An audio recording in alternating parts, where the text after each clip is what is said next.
Welcome to the Savvy Shopkeeper Retail Podcast. I'm your host, Kathy Cruz.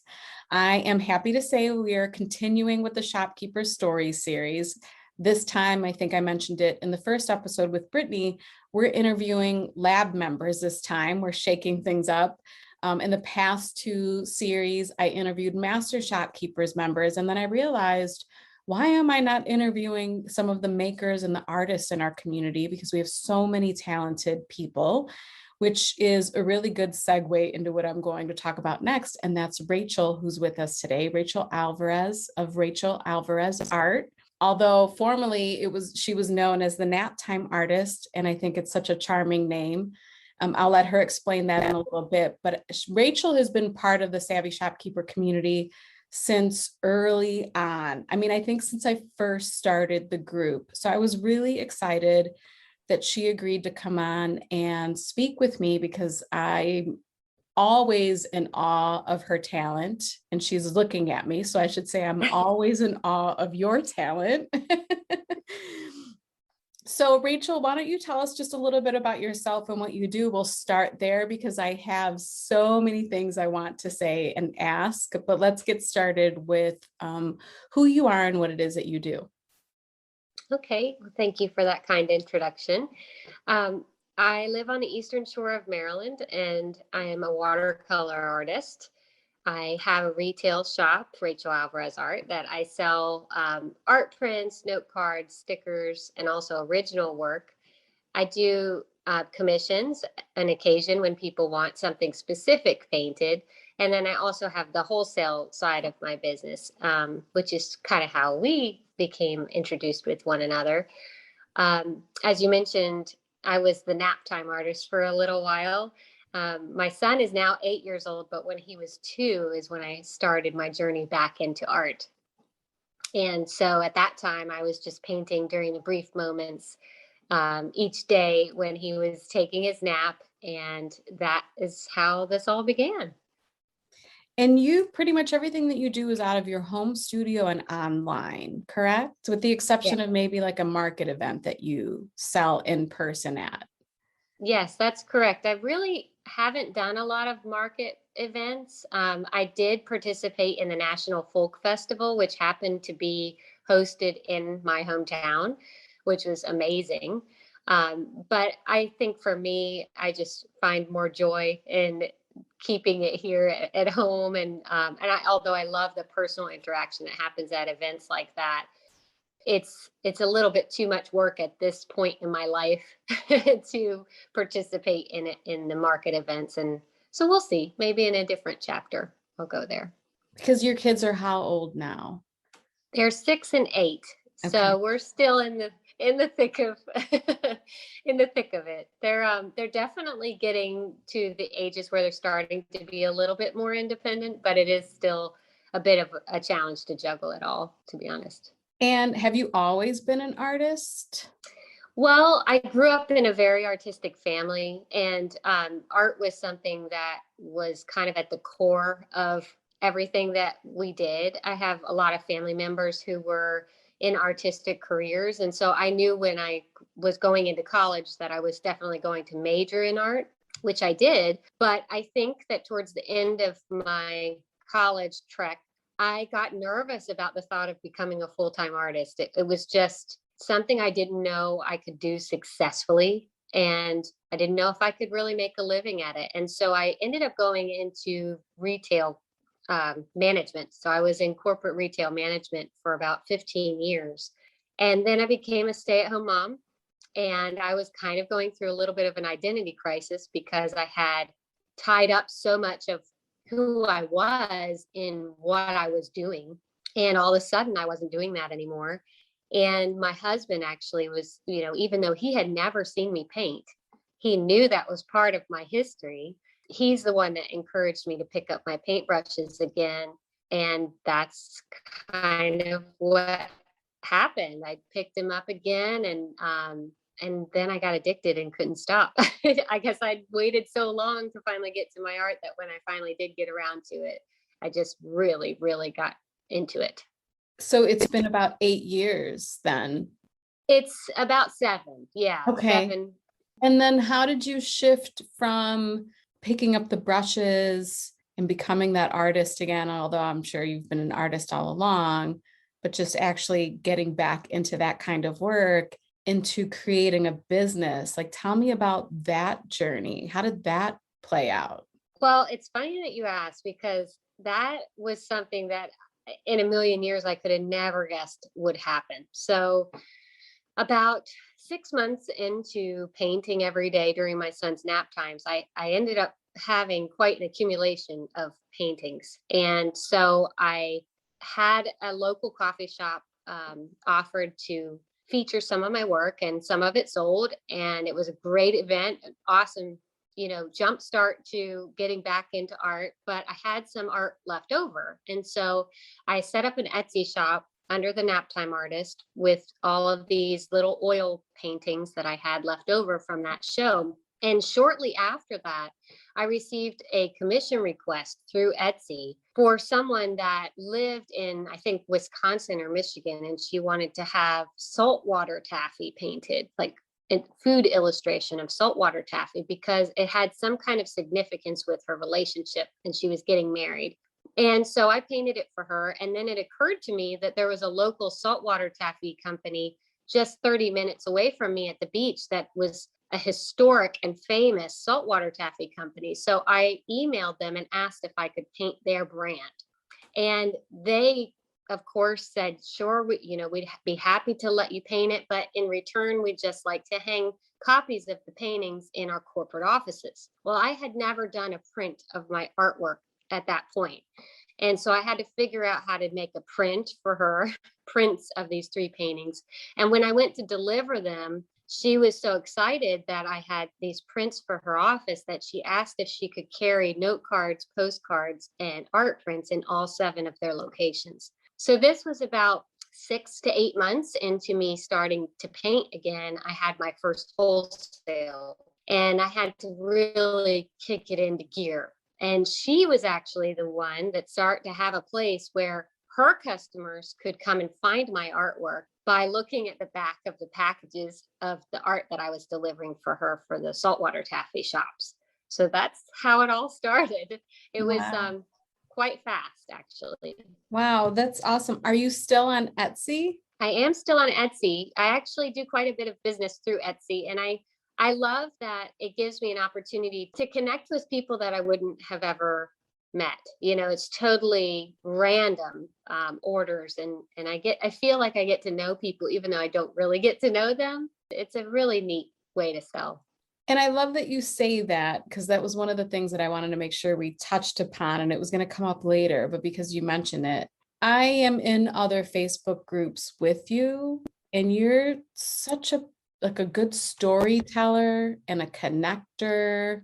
And like people really connect with you and you share a lot. And it's really interesting to me because you just share all of kind of the thoughts in your head. And it's not, none of it ever feels like you're trying to sell anything. You're just genuinely trying to figure out, what do people like? What works for you in terms of being an artist? And I always find it really interesting. And you always, I feel like all of your posts, prompt like some deeper conversation. So I just want to make sure I mention that, because you're in quite a few other Facebook groups that have other artists and makers and Etsy sellers in it. And I feel like you're a bit of a leader in some of those groups. You just share a lot and you're very open and you're very giving. And I think it always brings ideas to other people in the community. So I want to make sure I mention that, for other makers and artists who are afraid to maybe get into other groups. Like, you don't have to just get into other groups to sell your goods. You can learn from being in those groups and then share your experiences with other. And I just want to make sure I point that out because you do it so well.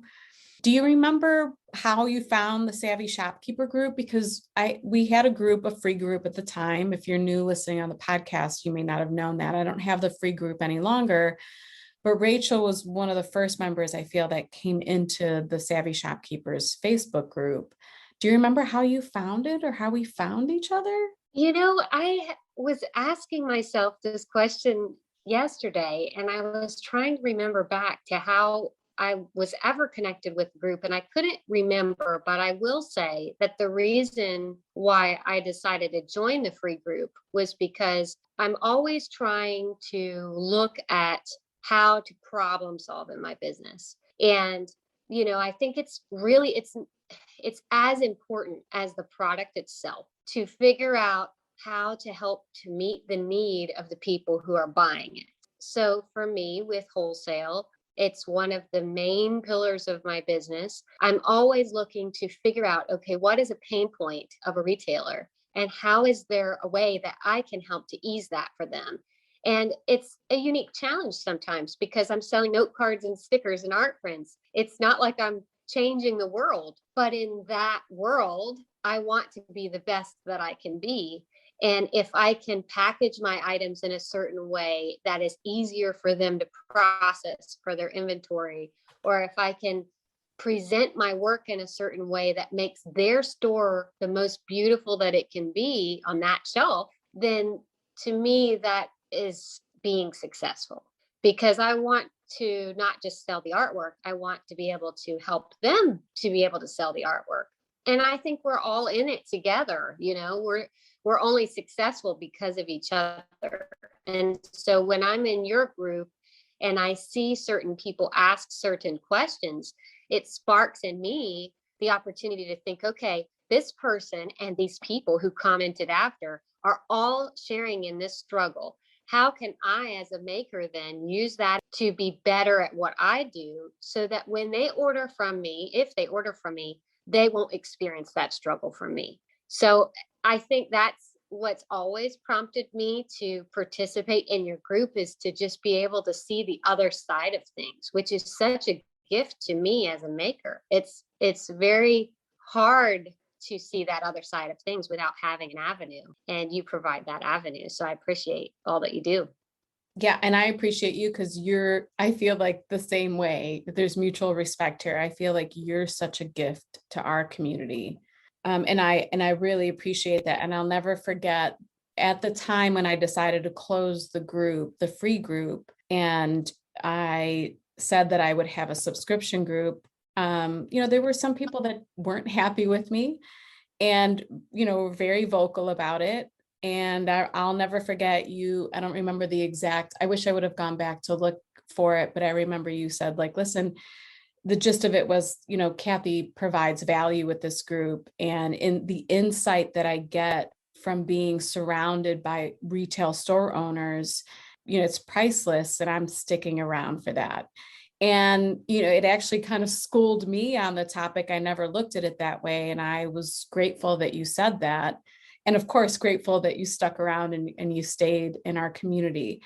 And the other thing too, we had connected because there was a time before that I wanted some way to capture and like visually the bond and the community in our groups, because there's something special about our Facebook groups. And I asked you, would you be willing? I commissioned you to do a piece and asked you, it's behind me. I know listeners can't see it, but if you visit my website, it's on there. And Rachel was gracious enough to take the time to design this beautiful print, and has brick and mortar storefronts on it, but it's a group of all women, different sizes, different races, all look different. It's the back of them, and we're all holding signs up, cheering each other on. And that's exactly what I feel like when we're in the groups. And it's a beautiful watercolor print. And I sell it in our online shop because everything in the online shop, 5% goes towards the Savvy Support Fund.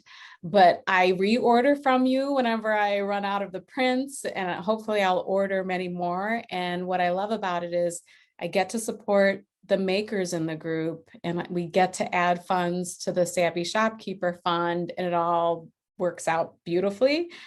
But if anyone ever wants to go look at it, if you go to, I think it's just savvyshopkeeper.com/shop, you'll see Rachel's beautiful work and her print available in the online shop. And I was so grateful for it, because when I asked you if you would do it, you didn't even think twice. You're like, yes, absolutely, count me in. And your work is gorgeous. and we're friends on Facebook as well. And I love seeing the work that you do. You're always, I think you didn't you recently do like a 30-day challenge, like with yourself, where you painted something every day and then you posted it every day on Facebook? Yes, that was actually quite a big push for me, because as anyone probably can attest to, in any job, people assume that you spend the bulk of your time doing one thing. And I wonder sometimes if people think that because I say I'm a watercolor artist, that I'm just this brooding, it's just a beautiful life. I sit in my studio with my tea and paint all day long. And I do crank out a lot of art every year, but it's very unusual for me to be able to block off a whole entire month where I say, okay, every single day I'm going to produce something that I can share with the world, because so much of my day is doing commission work that no one ever sees. It's kind of secretive because it's a gift or it's part of a larger project or whatever. And of course, a lot of my day is marketing and packaging wholesale orders and Etsy orders and website orders and doing all the things that make a business run. So it was really fun to kind of just block off that time in May and say, okay, I'm not going to go into this with any kind of idea of what I'm going to produce. I'm just going to paint whatever comes to my head that day. And I did ask people, if they had anything that they really wanted to see me paint, which was fun to see from a customer perspective, what they thought I could paint. And then kind of challenging myself to accept that challenge, because sometimes the people gave me suggestions that I would never have painted that thing had they not asked me. So it was really fun, and I'm really thankful I participated, and I definitely think I'm going to do it again. And speaking of your studio, a few years ago, you shared a video of your studio, and I was really impressed because you're absolutely right. And not only are you an artist and you're always trying to make your craft and, spend the time on that talent and make it better, but your studio was really organized. And you had systems and shelving. And I remember thinking, oh my gosh, that's really good. And you don't think about it like you have to, take advantage of the space that you have. And I remember you took advantage of wall space and the height by having shelving units, your shipping supplies in one place, your printing supplies and your printing equipment in another. And that didn't even include your creative artistic space, which I'm sure was maybe in another area of that room or the studio. How did you kind of perfect that? I know, I get it. It's never perfect, but how did you make that studio as efficient as it looked? What were some of the things that you did? Because I know that comes up with a lot of the creatives. Like there are quite a few of us, my sister and I have our studio where we work on furniture pieces, and we have a pegboard with our tools, and we have cabinets, and every cabinet has a certain space. And then we have a little office area. But what were some of the things that you did that make that space more efficient for you to run the business? That is a great question. And, it's something that I'm constantly refining, because I feel like running my business has to happen in such short chunks of time, especially because I am a stay-at-home mom at the same time that I'm running this business. And last year, specifically during COVID, I had, both kids at home, virtually schooling at home the entire year. So I get these little moments and pockets of time where I can pack orders and do different things. And so my studio space has become efficient over time as I kind of take mental note of what supplies I need for which things. Like, for instance, if I'm packaging an order and I have one supply here and another supply over here and another one way over here, in my mind, I'm thinking as I'm packaging it, I've just wasted a lot of time walking between all of these places. So I try to set up my studio space kind of in like modules in a way.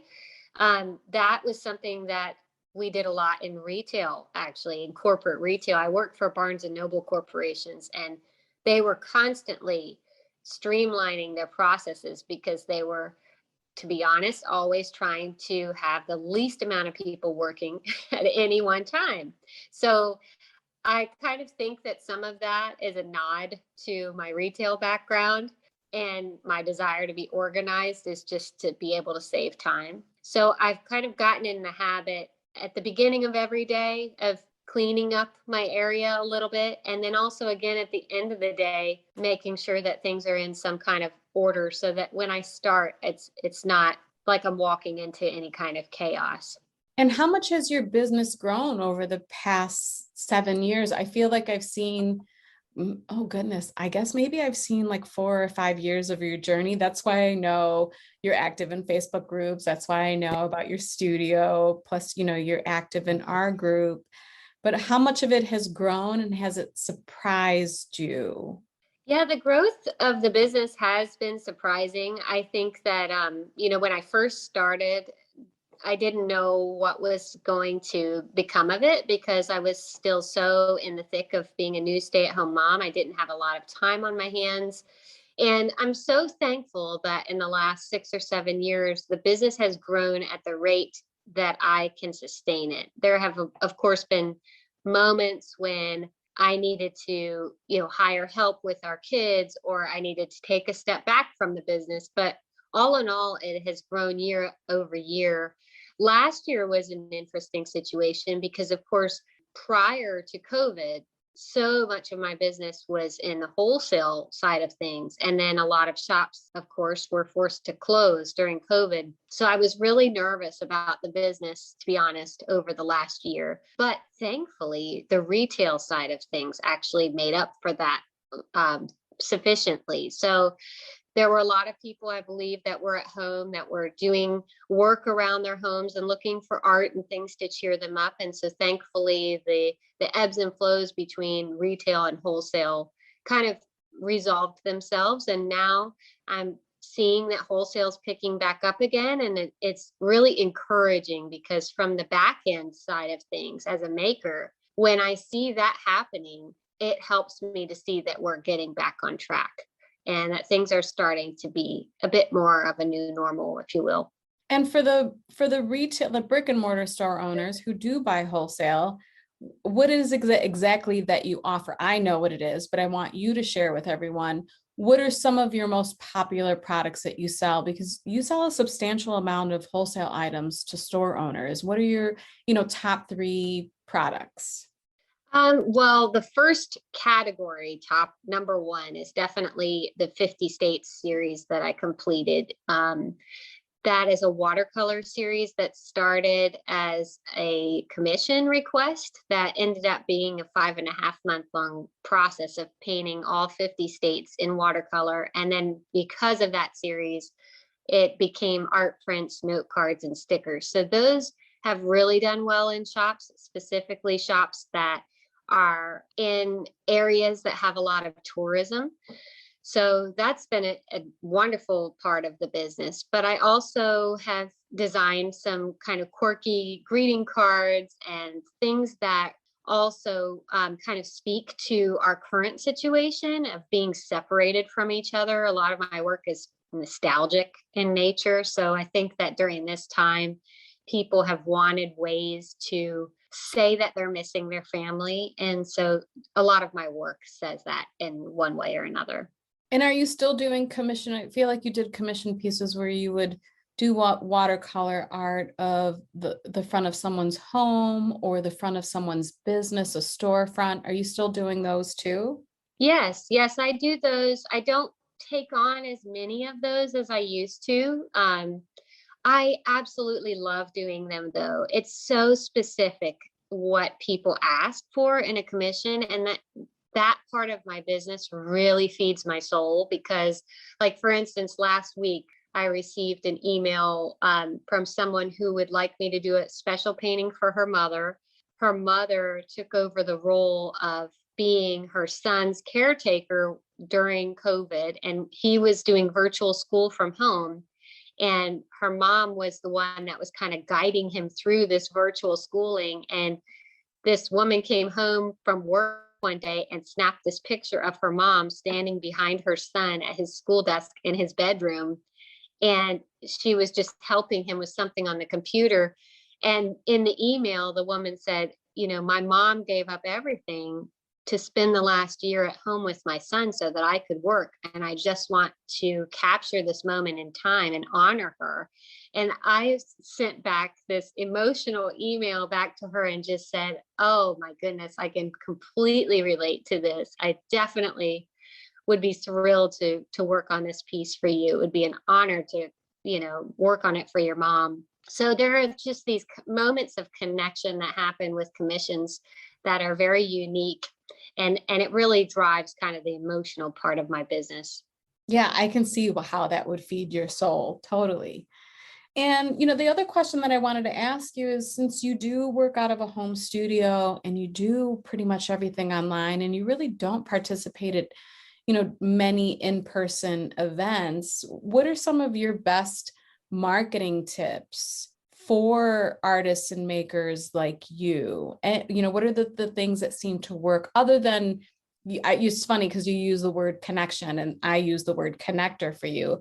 Other than that, what are some things that you do that seem to work really well in terms of marketing your business, especially since you're not in front of people all the time? Well, I think that, like you've mentioned, that I'm in several Facebook groups for different things. I think that it's important to be in a position where you can talk about what you make, whether you're selling it or not. I think that you can learn a lot from people's responses to what you make. It can help to refine the process, and it can help to know what people want. And so I try to put my work out there as often as I can in so many different places. I mean, I have my Instagram account. I'm pretty consistently posting on there. I have my Facebook page. I have my own personal page, and then all these different groups that I'm a part of. All of that in some way, shape, or form, I guess, is marketing. But to me, it's almost more like market research. And in the process, people have told me that they feel they get to know me. And then because of that, they feel like they can invest in me. And so to me, I don't really enjoy the thought of selling. And I really enjoy the thought of making people feel like, we are good longtime friends. And that's what I want my art to communicate as well. So, marketing isn't something that I sit down and say, okay, I'm going to spend the next 30 minutes going and trying to find people to buy my work. For me, marketing is more like, how can I express in a story or in words why I painted this piece in a way that other people will understand, and that we can connect on some kind of deeper level. And then maybe at the end of that story, I can ask a question that they can answer that will give me a little insight into what I could possibly do next. And that's what makes you so good at what you do. Not only are you a talented artist, but again, you're just so good at connecting with people. I wish, if there are other artists listening to this podcast, please go follow Rachel, and we'll talk about where you can follow her, because that's her zone of genius. In addition to watercolor, she just has this way about, like, natural way of connecting and engaging with people. It's a beautiful thing to see. So we're going to go ahead and wrap this up. I think just one more question. What's your goal or vision for the business? Like, have you ever wanted to be in a bigger studio? Are you, completely happy working out of your home studio? Maybe you've envisioned having a brick and mortar store, which I don't think that's the case, but what are your longer term goals for Rachel Alvarez art? Well, I would love to keep doing exactly what I'm doing, but then adding layers on top of that. Something that I've been doing a lot of research about lately is art licensing. And that all kind of came out of the fact that I happened to go into the same Barnes and Noble that I used to be the assistant manager for. And I saw products on the shelves that had watercolor art on them. And I thought, what a 360 it would be if someday I could have my art on a product in a retail shop that wasn't something that I packaged and shipped through wholesale, but was rather something that a corporation purchased so that's just another facet of the business that I would like to explore. But I would love to continue to partner with wholesale to continue to grow that part of my business, because it is very rewarding and special when I know that somebody has purchased my work to sell in their shop. It's just a certain feeling that's different. It's almost like they're on my team, advocating for me. And I just love that component of wholesale. So I'd love to keep doing the commissions. As I said before, I haven't been able to take on as many of those as I used to, but I do try to choose the ones that really resonate with who I am and the ones I can connect with the most. But no big, huge dreams here. I'm just so thankful to be doing what I'm doing after so long of not doing it, that, I'm just blessed and thankful to see where this journey is going to take me, wherever it may be.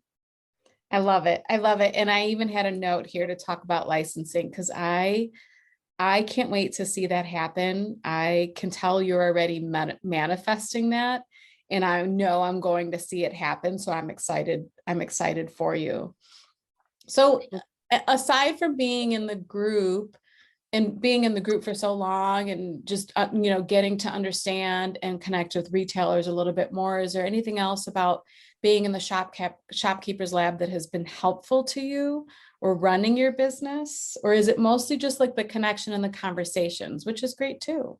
Well, I love that there are resources, even from a, a retailer's perspective, that help me on the making side. Like, for instance, you did the information about when is the best time to be buying for your store.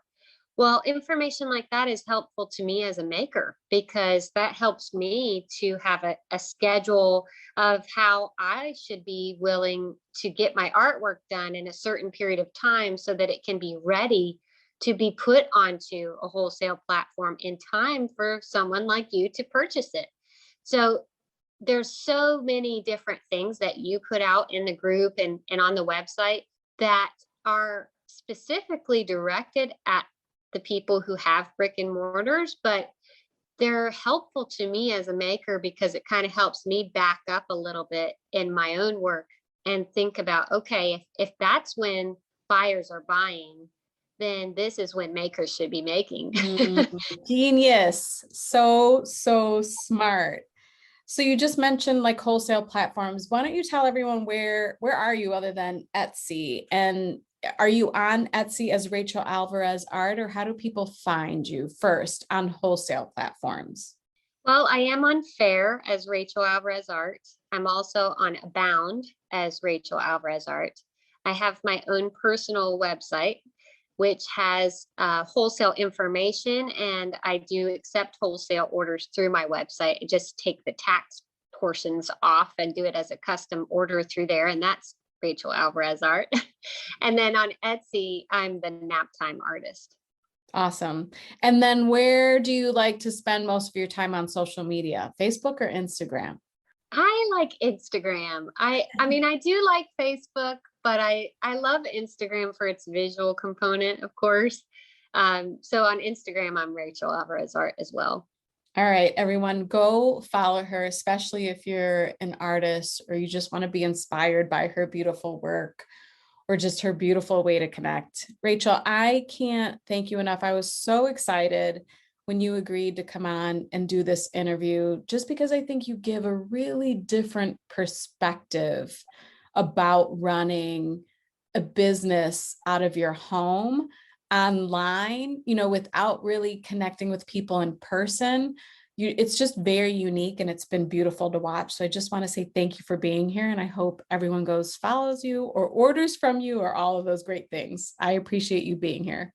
Well, thank you, Kathy. You're a joy to speak with. I've always felt like we connected, and your group has been such a gift to me as an artist. And, I've learned so, so much from you along the way. So I appreciate everything that you do too. Thanks, Rachel.